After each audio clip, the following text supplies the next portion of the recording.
Slavă lui Dumnezeu stă în ascunderea lucrurilor, iar slavă împăraților stă în cercetarea lucrurilor. Proverbele 25, versetul 2. Dumnezeu să te binecuvinteze. Ieri, cred că am vorbit, am impresia că am vorbit repede, că vreau să spun mai multe lucruri în scurt timp. Astăzi eu să merg mai încet.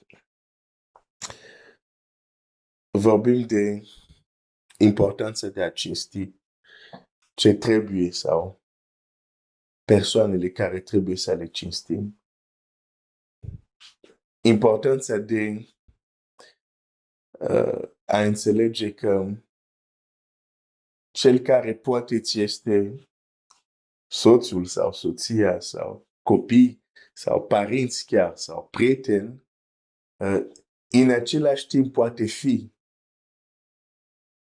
poate fi altceva. Împăratul Ahasveros are un nume destul de frumos. Împăratul din cartea Estere era în același timp împărat, era în același timp bărbatul sau soțul lui Vasti. Și într-o zi, când el a chemat-o în calitate de rege, nu în calitate de bărbat. Și ea nu a deosebit asta. Regele a chemat-o, dar ea a răspuns bărbatul ei.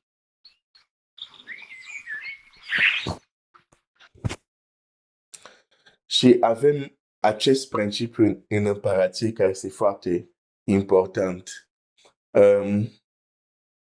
În calitate de ce facem anumite lucruri. Cine va primi un proroc în numele unui proroc sau în calitatea unui proroc, va primi o răsplată unui proroc. Cine va primi un ucenic în calitatea unui ucenic, va primi răsplata unui ucenic. Și provocarea mare este aici.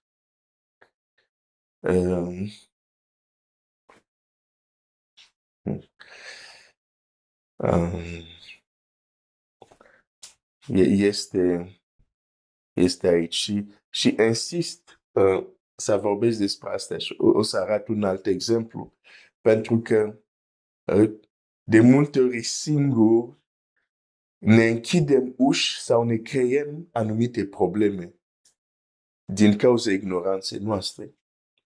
Poporul meu pierde din lipsa sau este distrus din lipsa de cunoștință. Dacă există anumite principii importante în împărăție, asta este unul. Cinste cuvenită.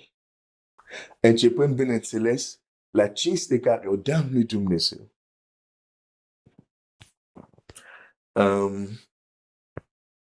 Și apoi, la cinste care o dăm mai departe la alte persoane sau la alte lucruri care sunt importante.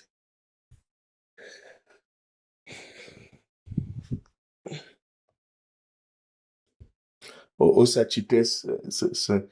citesc un exemplu. Vă citi un exemplu care va ilustra din nou următorul lucru.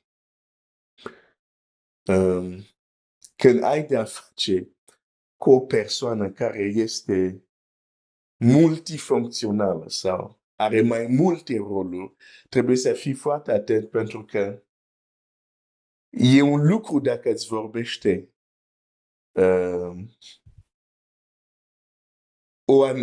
cum să zic, funcția numărul 1 persoane, e altceva dacă îți vorbește funcția numărul 2. De exemplu, Vasti trebuia să aibă mereu grijă. Ok, acum cine îmi vorbește?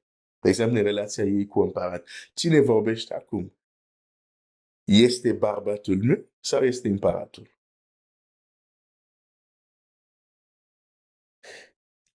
Când vorbește soțul ei sau bărbatul ei, poate să-i dea răspunsul care se poate da o soție care poate să dea la bărbatul ei. Dar când vorbește împăratul și face confuzie, nu deosebește, aduce probleme. Uite, de exemplu, dacă ne gândim la cină, când Pavel scrie la Corinteni, ce le reproșează lor este că ei nu deosebesc, adică aveau probleme în a deosebi trupul lui Hristos. Și este textul acesta care tot timpul se spune, cine mănâncă în chip, chiar să citesc textul acesta. E acest text care face uneori ca unii să nu vor să ia cină. Și, da. În fine, 1 Corinteni 11 zice așa, verset 27 zice, de aceea oricine mănâncă pâinea aceasta sau bea parul Domnului, în chip nevrednic va fi vinovat de trupul și sângele Domnului. Asta este verset și 26, ca să înțelegem ce se întâmpla când ei aveau cină. Și când noi avem cină, e diferența de la cea la pământ. Zice așa, pentru că ori de câte ori mâncați din pâinea aceasta și beți din parul acesta, vestiți moartea așa, zice, așa, zice, verset 21. Fiindcă atunci când stați la masă, fiecare se grăbește să-și ia cina adusă de el înainte altuia, așa că unul este flămând și altul este beat. Ok, deci nu vorbim de parele mici, deci era altceva acolo când era cină, da? Că dacă unul ajungea să fie beat. În fine, dar zice așa la versetul apoi 28. Fiecare să se cerceteze, dar pe sine însuși și așa să mănânce din pâinea aceasta și să bea din parul aceasta. Căci cine mănâncă, și uite atent ce zice aici, căci cine mănâncă și își mănâncă și bea o sânda lui însuși, dacă nu deosebește trupul Domnului. Este clar că atunci când ei se întâlneau pentru cină, cina se transformă într-un ospăț și chiar într-un ospăț care putea să ajungă până la beție.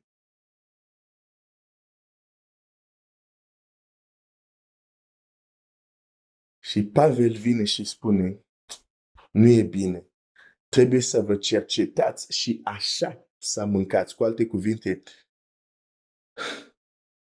există o anumită atitudine cu care trebuie să mâncați pâinea aceasta, parul aceasta. Și zice, cine mănâncă fără a deosebi trupul Domnului. Din ce citesc, pentru ei, cina era ca orice altă masă. Nu făceau nicio diferență. De aceea putea să ajungă și unii beat. Nu făceau nicio deosebire. Și el zice, dar parul acesta și pâinea aceasta nu este ca orice altă cină, deși pâinea respectiv și vinul respectiv era luat de, cum să zic, de undeva de pe pământ, da? Nu a căzut din cer. Și totuși, ei trebuia, când ei se întâlneau pentru cină, ei trebuia să deosebească că, ok, poate pâinea aceasta vine exact de la același brutărie, unde mă duc și eu să cumpăr pâine. Dar aici, în acest context, când a plecat din brutărie și a ajuns în contextul părtășiei creștină și ne întâlnim pentru cină, pâinea aceasta nu mai este pâinea normală. Acum, nu zic că pâinea s-a transformat. Problema este cum ei percep pâinea respectivă. Dar el zice, dacă nu deosebești trupul Domnului, Deci, în împărăție, este important să deosebești, să faci o diferență între ceea ce este sfânt și ceea ce nu este. Deci, același pâine făcut în la același brutar putea să fie multifuncțional, putea să aibă funcție de pâinea ta de dimineața unde o să pui Nutella sau gem de caise sau ce îți place ție, dar același pâine, când ajunge în părtășie creștină și se zice avem cină, vrem să ne reamintim ce a făcut Domnul Iisus pentru noi, nu mai trebuie să o confunzi cu pâinea ta unde ai pus gem și Nutella. Însă ei nu deosebeau. Și care este rezultatul? Zice așa. Din pricina aceasta, sunt între voi multe neputincioși și bolnavi și nu puțin dorm. Verset 34, dacă este foame cuiva, să mănânce acasă. Zice, cina Domnului nu e ca să mănânci și să te saturi, acasă să mănânci. Ce vreau să arăt aici? Chiar în Noul Testament vedem acest principiu, că nu deosebești trupul Domnului, apar probleme. Și aș putea să merg mai departe. Vorbim noi de pâine și de vin. Dar oare tot același scriptură care o credem când e vorba de cină, nu același Biblie ne spune că suntem, biserica este trupul lui Hristos. Și atunci când interacționezi cu trupul lui Hristos și nu deosebești, că de fapt asta de fapt e, nu deosebești, la fel cum de exemplu Saul, el persecuta pe creștini.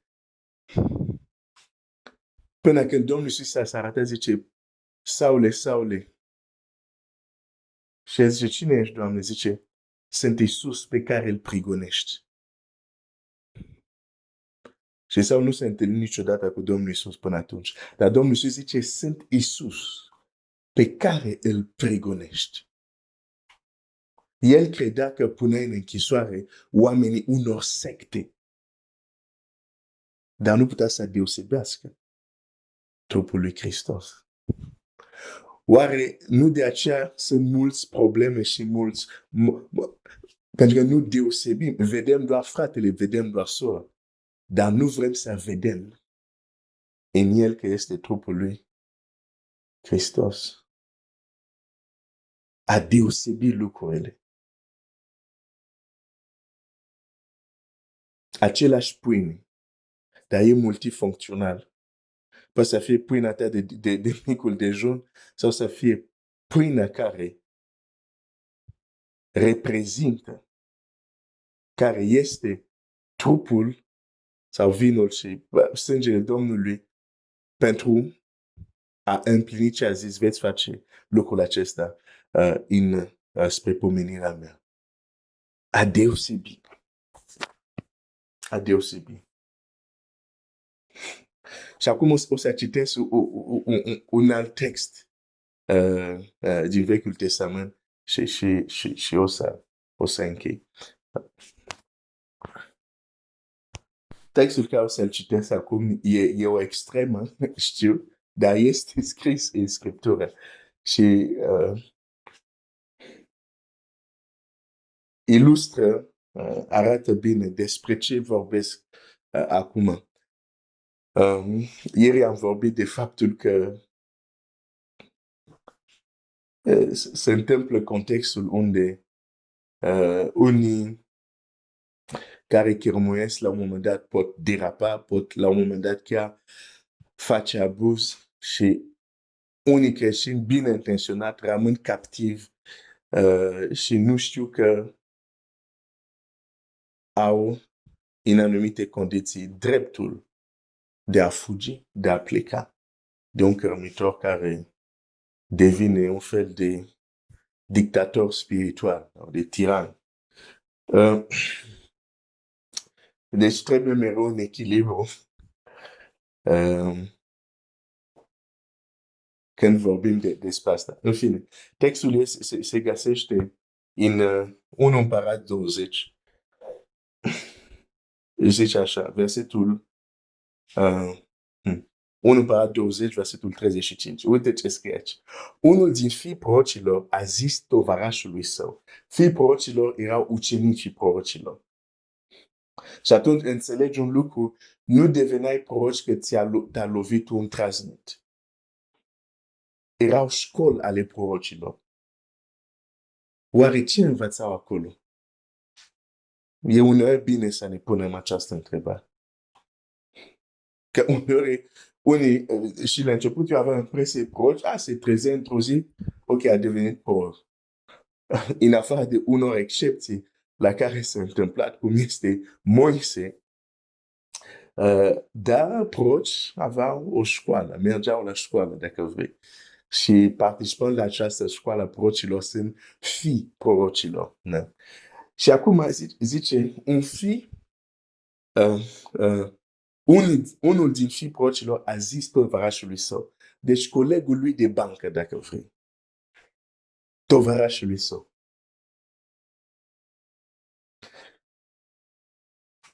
După porunca Domnului, lovește-mă, te rog. Dar omul acela n-a vrut să-l lovească. Știi de ce n-a vrut să-l lovească? Pentru că a zis, că stai puțin, cum să te lovesc? Lasă prostii. Adică ceva de genul. Gândește-te dacă, de exemplu, un prieten de-al tău, prieten de-al ta, vine la tine și zice, lovește-mă. Tu zici, lasă prostii, ce ai mâncat? Cum adică să te lovesc? Însă problema a fost că fiind un fi de proroc, un ucenic, un proroc în devenire, era multifuncțional. Era în același timp tovarașul lui, dar era în același timp un proroc prin care Dumnezeu poate vorbi. Însă, acest om nu a deosebit faptul că acum nu vorbește tovarașul meu, acum vorbește Dumnezeu. N-a deosebit. N-a făcut diferență. Și Biblia zice așa, Biblia zice, după porunca Domnului, da? Atunci el a zis, verset 36, pentru că n-ai ascultat de glasul Domnului, iată când vei pleca de la mine, te va omori un leu. Și când a plecat la el, l-a întâlnit un leu și l-a omorât. Te-am avertizat că o să fie un pic extrem. Dar este același principiu aici. Nu a deosebit. Și, bineînțeles, noi, în mintea noastră, zic, dar ce vine avea? Că nu știa pe și el la când a zis, nu i-a spus, așa vorbește Domnul, pur și simplu i-a zis, lovește-mă, da, așa e. Dar a murit.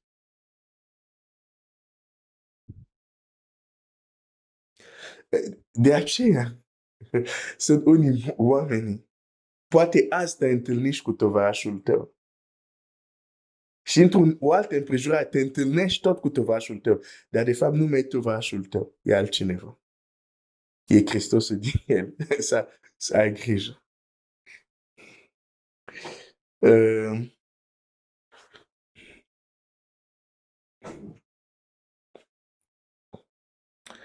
Mi s-a întâmplat anumite contexte unde a fost un context foarte special. Când tata a plecat la Domnul, rudele au zis, pe ce să căutăm un preot sau pastor? Fiul lui să predice la ultima seară de vei.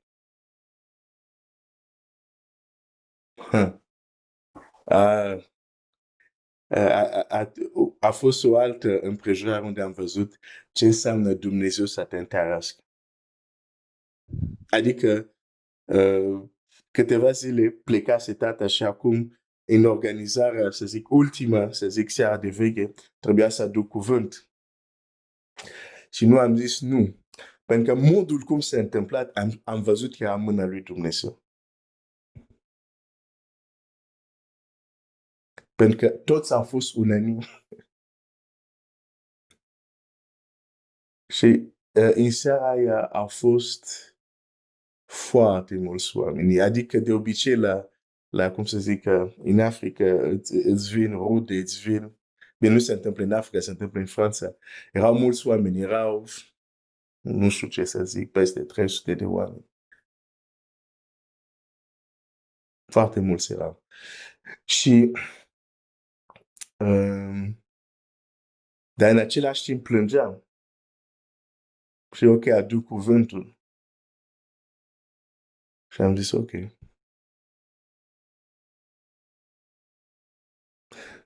Când a venit seara respectiv și m-am dus și am vorbit, am plecat de acolo după. Eu știam. Și eu nu aș fi putut vorbi așa.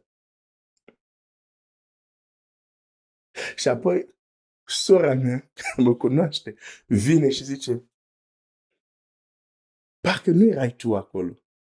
Și apoi, în inima am zis, pe tocmai, e bine că nu eram eu.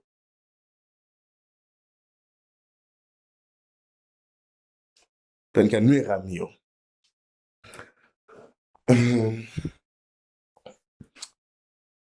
Asta este delicat. Nu delicat cu caricatiști. Dar ceea ce este delicat este această subtilitate.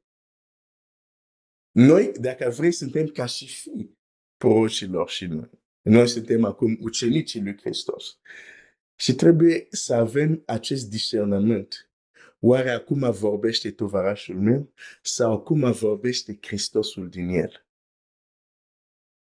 Sau acum vorbește cel născut din Dumnezeu în el sau acum vorbește firea lui pământească? A deosebi. Pentru că dacă este firea lui sau frica lui, sau dacă este inspirat de un alt duh, poți să spui, înapoi a mea, Satan. Dar dacă vorbește, poți să deosebești, nu, aici, de fapt, nu tu ai vorbit, dar Dumnezeu a vorbit prin tine. E o altă atitudine.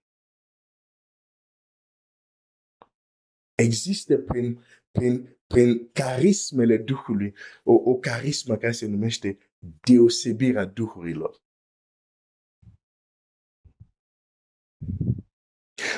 Unde ceva se poate întâmpla la nivel fizic, dar tu poți să deosebești, ok, ceea ce este în spate. Pentru că în lumea împărația lui Dumnezeu, incapacitatea de a deosebi te poate duce în probleme.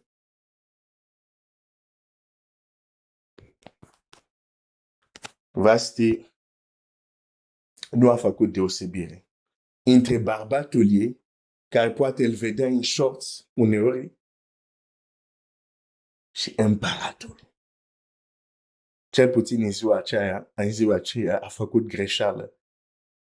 Când împăratul a chemat-o, ea a răspuns la bărbatul ei care îl vedea în short. Când împăratul era înconjurat de cei mai mari asei, probabil în îmbrăcămintea lui de împărat, a vorbit ca și împărat și ea, într-un fel, l-a trimis la plimbare. Greșeală, Vasti. Dar oare noi nu facem asta? Ba da. Dumnezeu să ne ajute. Roagă-te, Doamne, ajută-mă să deosebesc. Dacă Dumnezeu îți dă darul respectiv, viața ta e o altă dimensiune. Pentru că nu mai judeci după înfățișare, dar te interesează ce duh l-a împins să zic asta, să fac asta. Dumnezeu să te binecuvinteze. Da, ți-am dat un bonus de 15 minute sau 10 astăzi. Ok. Que Dieu te bénisse.